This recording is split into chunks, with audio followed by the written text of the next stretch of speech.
자, 함량미달. 부족하다라는 뜻입니다.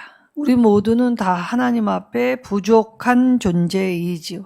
근데 하나님이 부족한 우리를 불쌍히 여기셔서 하나님의 긍휼과 자비로 대해 주셨기 때문에 우리가 하나님의 그 크신 은혜로 말미암아 그 부르심 때문에 오늘도 살아서 우리의 삶을 선물로 허락받아 삶과 하나님과 사랑, 그것을 우리의 모든 만남과 이 관계와 그리고 우리 머무는 장소에 가득하게 하여 주셨습니다. 삶은 계속되죠. 그리고 삶은 끝나지 않았습니다. 하나님이 아직 닫지 아니하셨기 때문이죠. 그래서 계속되는 삶 이어받아 우리가 그리스도인들은 하나님과 사람 사이 자연을 이어주는 통로, 제사장, 코헨이 되어야 한다라고 하시죠. 그래서 코헨이라는 구약의 이 용어는 다리를 놓는 사람들이라는 뜻입니다. 자, 벨사살은 굉장히 젊었음에도 불구하고 이 기득권에 취해, 권력욕에 취해 어려서부터 배워야 할 것을 온전히 배우지 못했습니다. 사람은 당연한 것 같아도 그 당연한 것이 편해지고 게을러지면 더 이상 당연한 것은 당연한 것이 아니게 되지요. 사람의 부족함은 거기 내가 함량미달이구나 라고 깨닫기만 해도 발전 가능성이 있습니다. 근데 사람은 스스로 깨닫기가 참 어렵지요.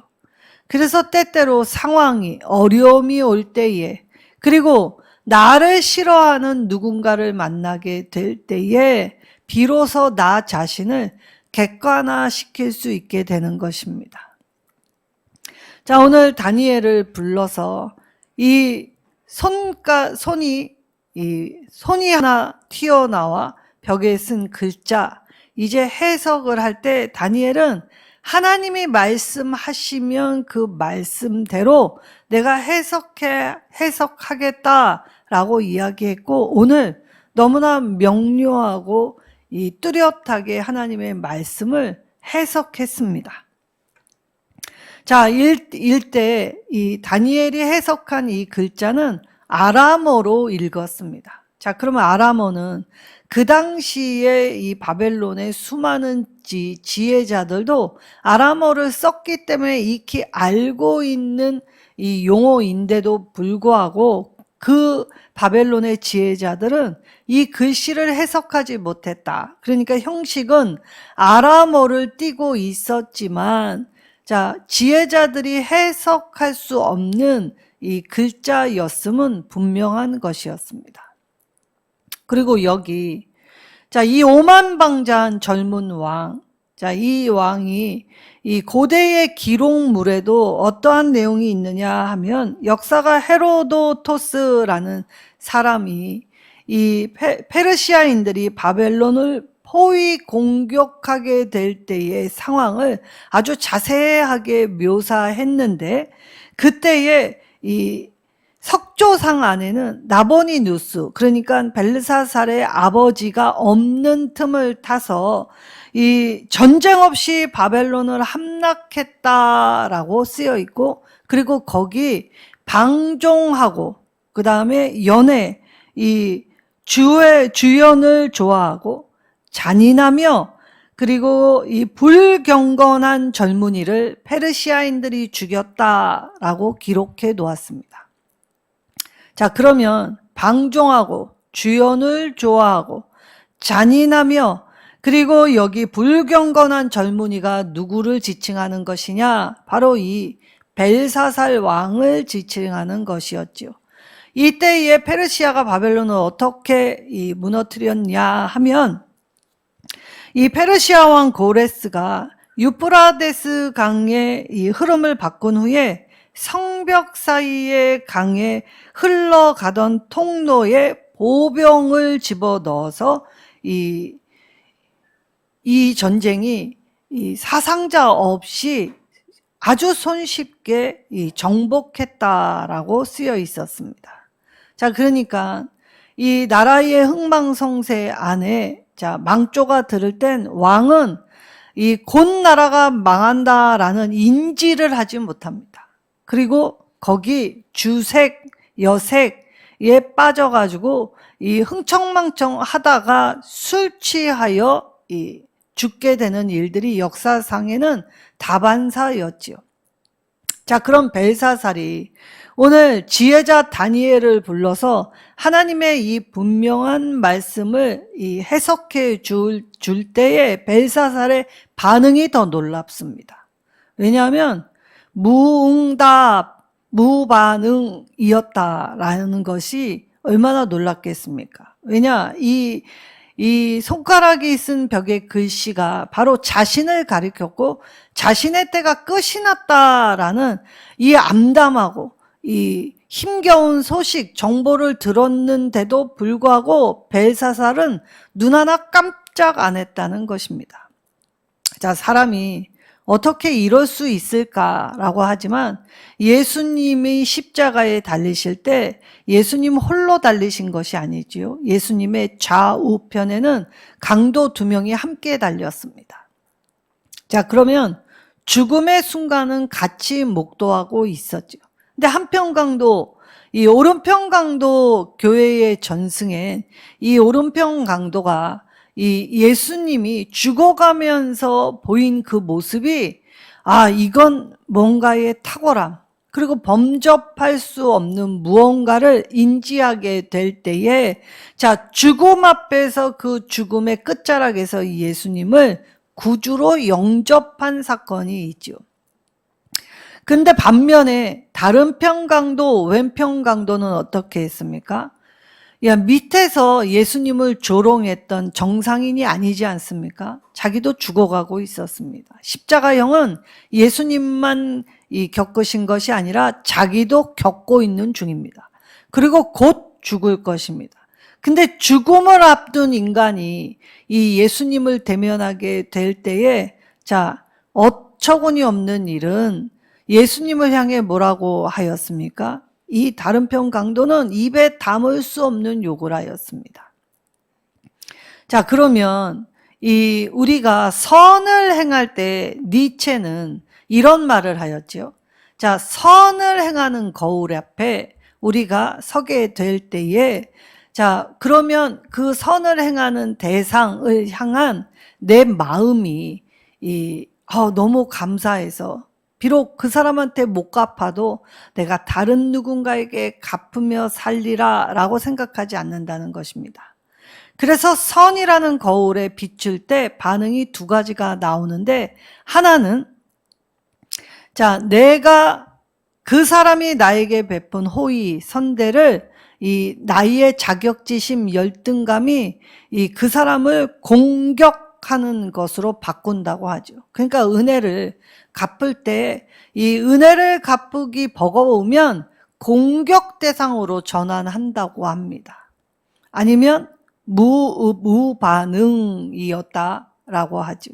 자, 그러니까 우리가 선의 거울에 대면하게 될 때의 내 반응이 말할 수 없는 은혜가 오게 될 때 나 같은 자가 어찌 이러한 사랑을 받았을까 감격하며 하나님께 돌아오는 건 쉽지 않다는 말입니다. 자, 벨사살은 오늘 다니엘을 통해서 자기에 관한 예언의 말씀을 들었어도 별다른 반응을 보이지 않죠.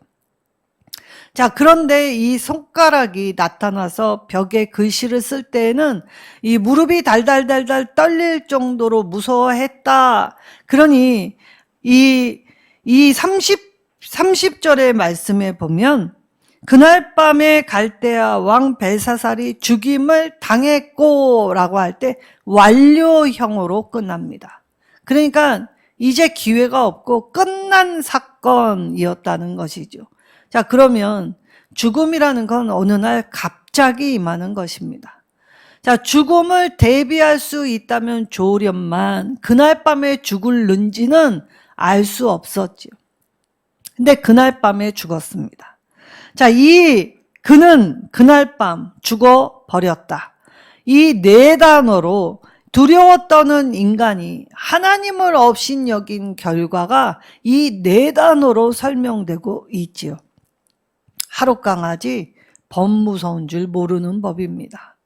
자, 그러면 이 다니엘이 해석한 이 명확한 해석이 무엇이었냐라고 할 때 메네라는 이 아람어의 형식을 띄었지만 이 바벨론의 지혜자들이 번역하지 못한, 그러니까 하나님이 다니엘만 해석할 수 있도록, 다니엘이 깨닫고 해석할 수 있도록 보이신 글자, 이 메네라는 단어는 세워지다라는 뜻을 가지고 있습니다. 근데 이 단어가 하나님이 끝나게라는 이 것과 연결되었기 때문에 다 세워져서 끝이 다다랐다라는 뜻입니다.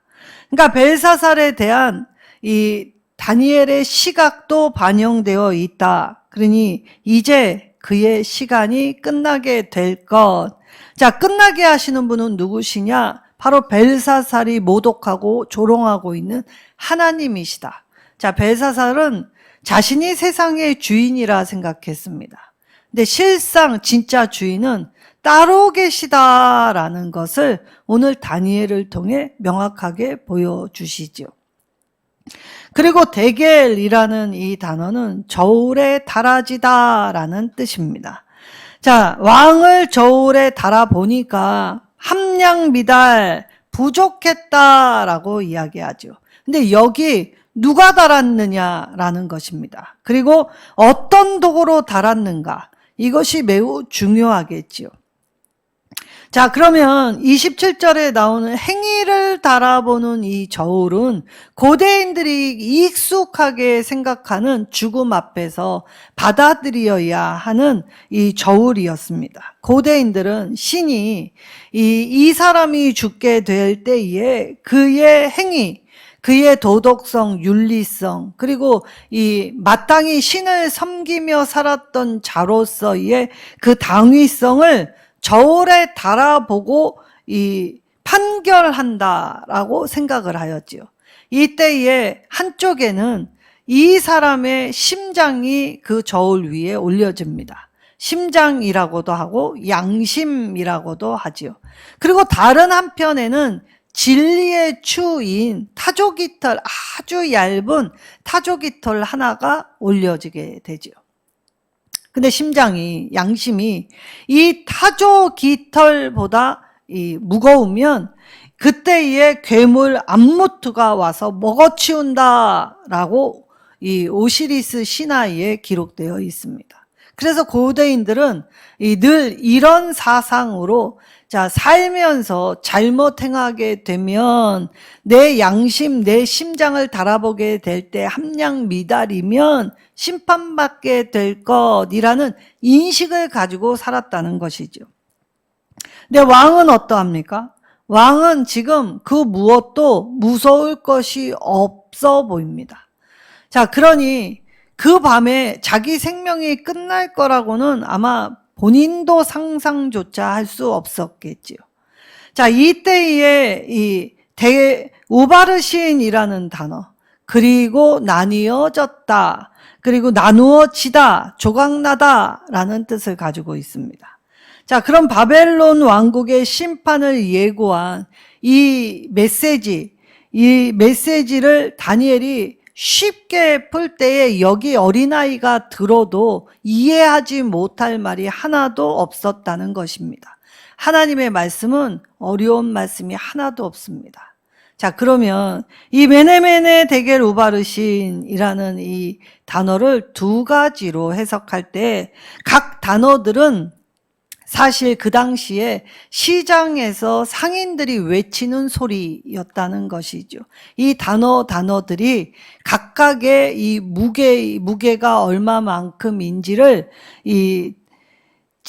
단위를 지칭한다라는 해석입니다. 그래서 문화는 500에서 600g, 그리고 셰켈, 이 이스라엘은 지금도 돈의 단위가 셰켈이지요.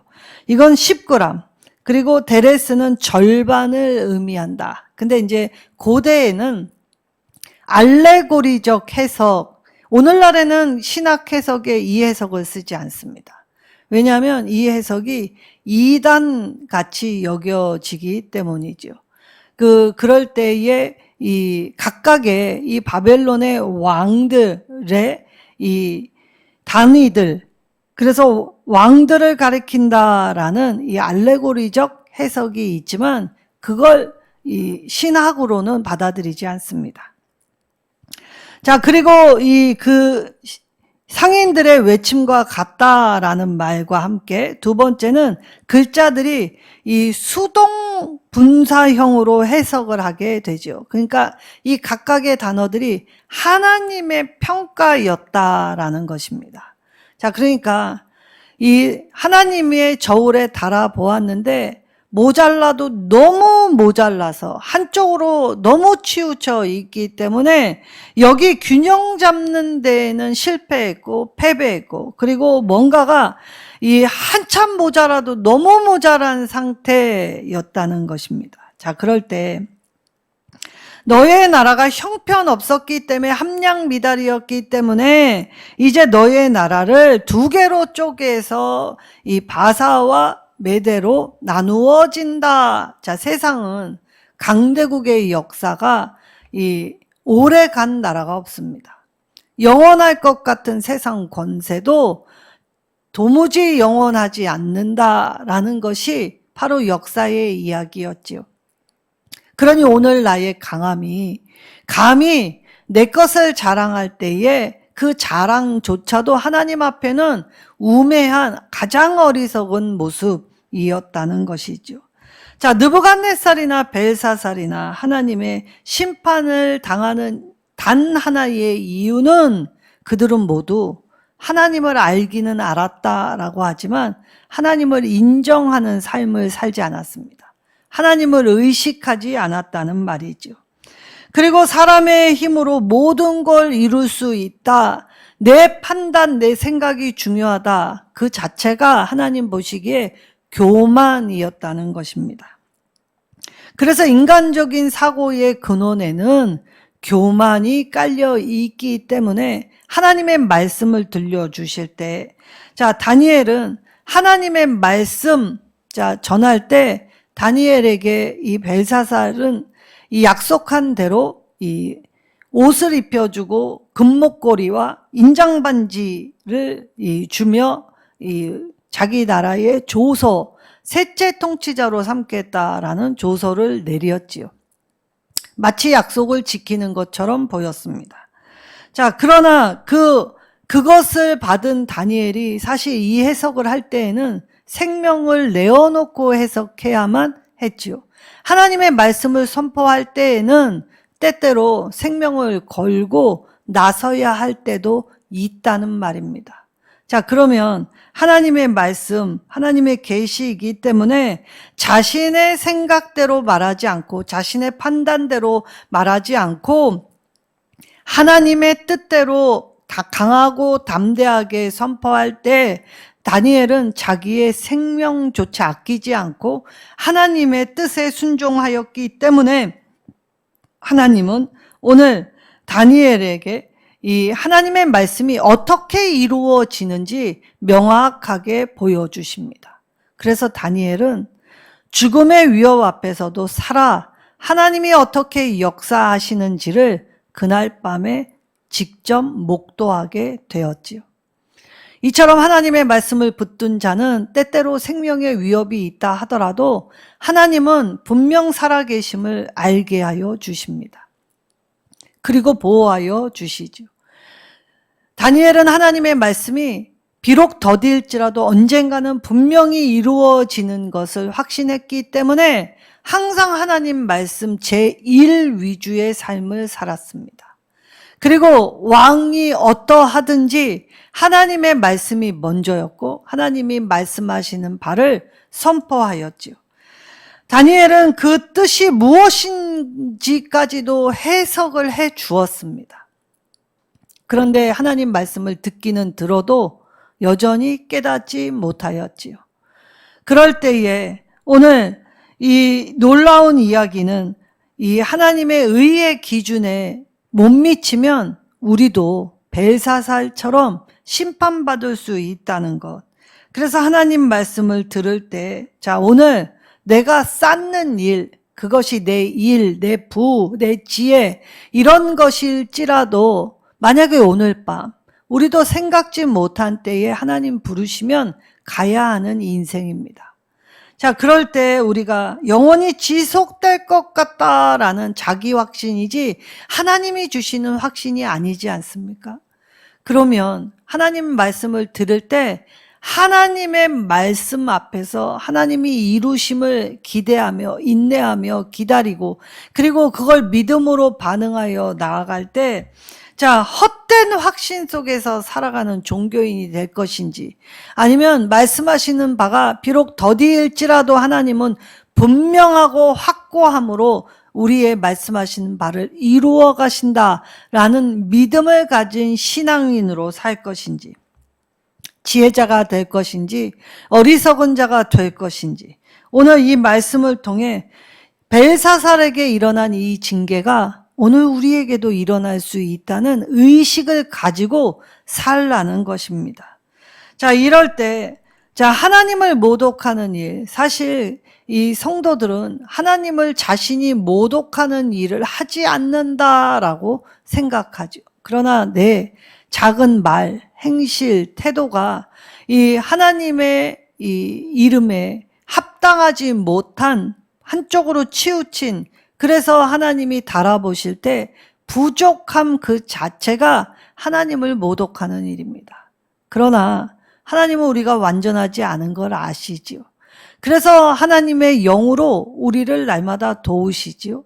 그럴 때에 우리가 하나님의 영의 도움 받아서 하나님 말씀 읽을 때, 자, 읽지만 성령이 우리를 깨닫게 해주시지 않으면 하나님의 말씀이 잘 이해되지 않습니다. 하나님의 말씀을 우리가 제대로 깨닫고 나아갈 때 하나님 말씀을 우습게 여겼다, 무반응으로 하고 자기의 권력을 자랑한 벨사살은 오늘 불경죄를 행했기 때문에 비참한 최후를 맞이할 수밖에 없었지요. 그러니 진짜 이 땅에서 우리가 하나님 앞에 벨사살과 같이 되지 않으려면 항상 근신하여 깨어 자기를 살피고 겸손하고 두렵고 떨리면서 동시에 하나님을 사랑하는, 하나님을 경외하는 자로서 예배자, 기도자의 자세를 갖추어야 한다는 것입니다. 자, 우리 모두도 언젠가는 끝날 날이 다다르게 됩니다. 세상에는 영원한 것이 존재하지 않습니다. 우리가 사랑이 영원할 것을 고대하며 사랑의 고백을 하여도 시간이 지나면 퇴색하고 의미가 빗바래질 때가 많지요. 그래서 세상엔 영원한 것이 하나도 없습니다. 하나님은 영원한 것이 없는 세상에서 영원을 사모하는 마음을 주셔서 그 영원 속에 꿈꾸고 영원 속에 이때여 하나님 나라 잘 찾아오라고 하나님의 말씀을 들려주시고 깨닫게 하여 주시지요. 그래서 성령의 조명함, 성경을 읽을 때 우리가 하나님의 뜻을 깨닫게 해주시지 않는다면 우리 스스로는 하나님의 그 깊고 넓은 하나님의 뜻을 통찰할 수 없습니다. 자, 우리가 하나님을 믿으면서 고난을 당한 많은 사람들의 이야기가 곳곳에서 들려지게 되지요. 물론 결국엔 승리합니다. 그러나 그 승리하기까지의 과정은 힘에 겹고 때로는 외롭고 또 홀로 감당해야 할 때도 있었지요.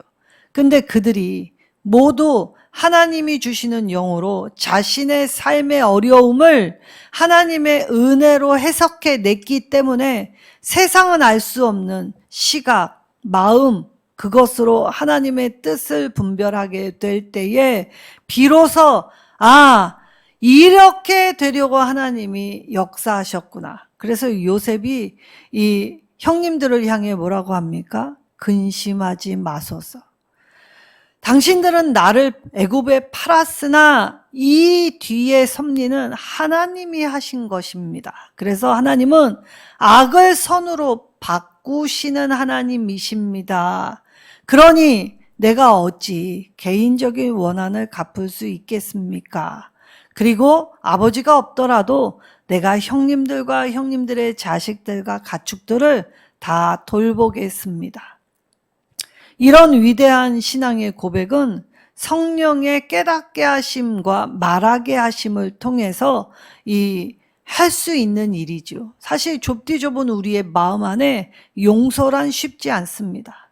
근데 좁디 좁은 우리의 마음 안에 그 크신, 우주보다 더 크신 하나님이 우리 작은 마음에 꽉 차 있게 되는 것, 그것이 기적 아닙니까? 진짜 기적은 내 좁디 좁은 생각을 넓혀주시고 내 좁디 좁은 마음 안에 하나님의 영으로 꽉 차게 하실 때 이전에 알 수 없었던 것, 이전에 볼 수 없었던 걸 말하고 고백할 때 이전에는 내가 정말 그릇 행할 수 있었던 일들을 이제는 하나님의 사랑을 깨달았기 때문에 그 사랑에 힘입어서 때로는 위협이 될지라도 용기 있게 그 자리를 지킬 수 있죠. 그리고 그러한 과정이 넘쳐나 하나님의 살아계심을 분명히 깨닫는다면 이제 어떤 상황에서도 눈치 볼 필요가 없는 것입니다.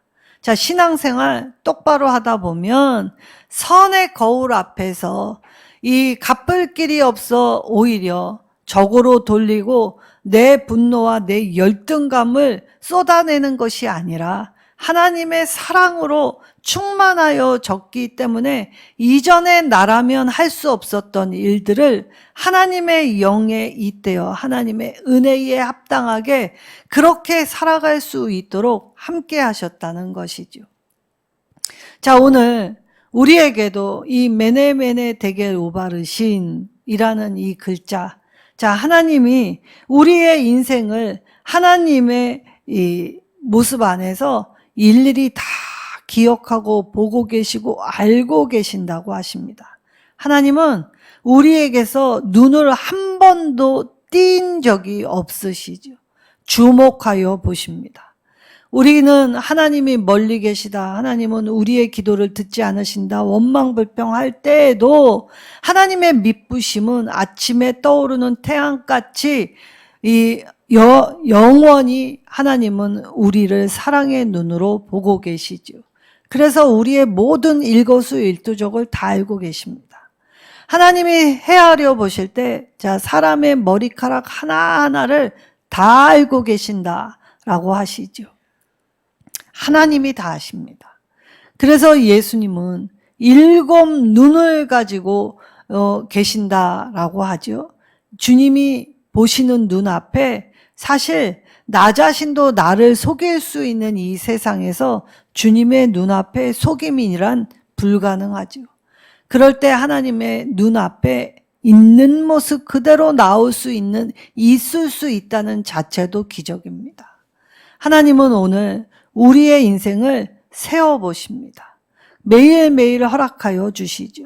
그 매일매일 한 주 한 주, 한 달 한 달, 한 해 한 해 우리가 인생을 살아오면서 맞게 될 수많은 굴곡이 있지만 그 굴곡 속에서 하나님은 여전히 나의 하나님이 되어주셔서 나의 힘듦도 들어주시고 나의 푸념, 불평 모든 걸 다 듣고 계시는 분이시죠.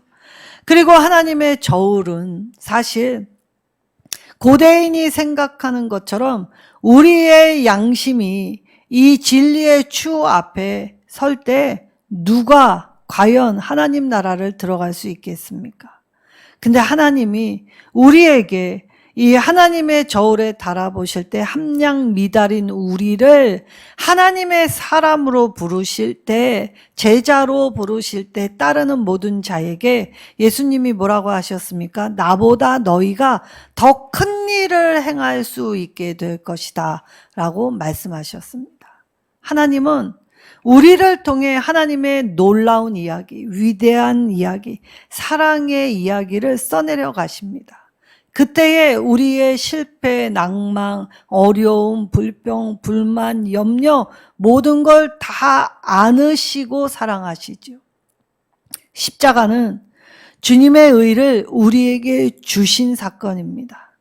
의는 하나도 없다. 성경에서 인생은 어려서부터 악한 일을 도모한다. 하나님은 인간을 지으신 걸 때로는 한탄하셨을 정도로 인간은 하나님의 뜻대로 살아갈 수 없는 존재입니다. 그러나 물로 심판하신 이후에는 다시는 내가 사람을 이 지면에서 쓸어버리는 일, 물로 심판하는 일을 하지 않겠다. 하나님 스스로 우리에게 언약을 주실 때 무지개 언약을 주셨지요. 자, 그렇다면 오늘 인생의 저울에 달아볼 때 함량 미달인 우리에게 주님의 의를 전가해 주시고 성령의 위로와 격려, 그래서 성령의 능력으로 붙들어 주시기 때문에 오늘 우리가 하나님 앞에 예배하고 기도할 수 있게 되는 것입니다. 자, 그럴 때 하나님이 때때로 인생에게 살리기도 하시고 죽이기도 하시고 병들게도 하시고 낫게도 하시고 빠른 경주자라고 해서 1등하는 것 아니고 지혜자라고 해서 다 이루는 것 아니고 전도서의 말씀처럼 인생은 한 치 앞도 모르는 게 인생이죠. 그래서 잘 나갈 때는 더 겸비하고 또 잘못될 때는 깊이 생각하여 그것이 끝이 아님을 아직 끝나지 않았음을 깨달을 때 오늘 생명 주시는 모든 순간에 하나님을 향하여 그래서 내 마지막 때에 그 마지막이 언제일지 모르지만 그 마지막에 서게 될 때 오늘 하나님이 메네메네 데겔 우바르신이라고 할 때 예수님이 나의 구주가 되어 주셔서 함량 미달인 나에게 이 부족함을 주님의 사랑으로 가득 채워 주셨기에 이제 하나님 나라에서 분리되지 않는 참 성도로 하나님께 예배하고 경배하며 찬양하고 감사하는 내가 되겠습니다. 결단할 때 하나님 나라에 펼쳐질 그 잔치상으로 우리를 초대하여 주십니다. 그리고 주님이 우리의 잔을 넘치게 부어주실 때 우리의 입술에서 하나님의 은혜가 죄가 더한 곳에 가득 넘쳤습니다. 그러나 은혜가 더하다 하여서 내가 더 이상 죄에 머무를 수 없지요. 오늘 주신 새로운 생명의 날, 한 날 한날을 무의미한 삶이 아니라 더 사랑하고 더 나누고 더 뜨겁게 예배하고 기도하며 하나님을 찾고 하나님을 만난 그 임마누엘의 은총 위에서 이제 어두운 데에서 불러내어 하나님의 기이한 덕, 그 빛을 발할 수 있는 자로, 만날 수 있는 자로 불러주셨음을 깨달아 이제 우리가 간절함을 가지고 깨닫게 해주신 은혜를 통해 말씀을 살아내는 저와 여러분 되시기를 예수님의 이름으로 축원합니다.